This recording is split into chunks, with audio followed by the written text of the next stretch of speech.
দেখো তো খুকি, তোমার চুলটা কেমন কাটা হয়েছে। আমার চুলটা খুব সুন্দর কাটা হয়েছে, পুরো ভীমের ইন্দুর মতো লাগতে। বাবা, তাড়াতাড়ি কর বাবা, আমার যে বেলা গড়িয়ে গেল, চুলটা একটু কেটে দে বাবা। দাদু, তোমার চুল কোথায়? তুমি কাটবে? আর এই বুড়ো বয়সে তোমায় কে দেখবে গো? তুমি চুল কাটতে এসেছো? না দাদু, আগে আমার চুলটা কাটাও দাদু, আমার চুলটা। আমি ইনস্টাগ্রামে ভিডিও আপলোড করব গো। আমার চুলটা একদম ঋত্বিক রোশনের মতো কেটে দিতে হবে গো জগা কাকু।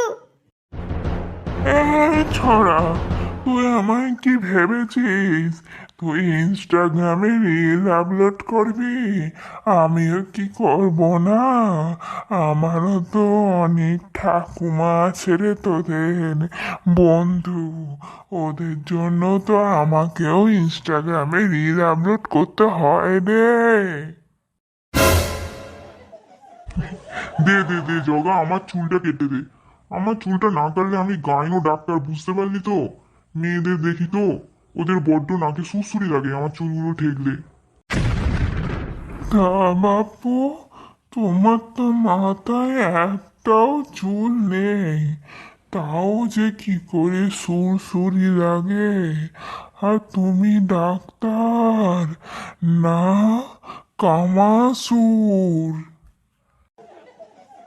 চলো না কালু কাকু আর দাদু, আমরা তিনজনে মিলে একটা রিল বানিয়ে ফেলি। মা বলে দিল সবাইকে সম্মান করতে, কিন্তু তোমার কালো কালো চুল দেখে কালু কাকু আমার হাগা বন্ধ হয়ে যায়। বাবু, এসো, দুজনের হয়ে গেছে, এবার তোমাদের মধ্যে কে চুল কাটবে, এবার এসো। কাকু, ও কাকু, আমার চুলটা কেটে দাও না ভীমের মতো।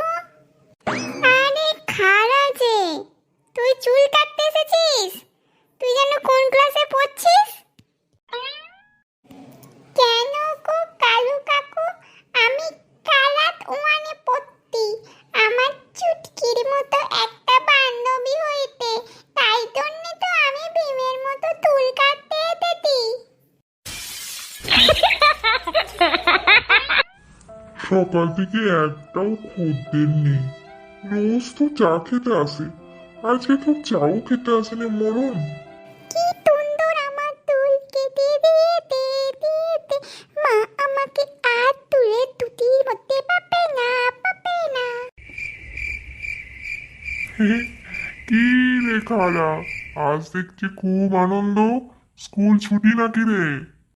না কাকু, দেখো তা কাকু, আমি কি সুন্দর চুল কেটেছি। আমাকে ঠিক দেব কাকুর মতো লাগতে না? ঠিক ডোরেমন ডোরেমন লাগতে না কাকু, বলো না? হ্যাঁ হ্যাঁ, তোকে পুরো ডোরেমনের মতো লাগছে, খুব মিষ্টি লাগছে খালা, তোকে খুব মিষ্টি লাগে। যা বাবা যা, বাড়ি চলে যা।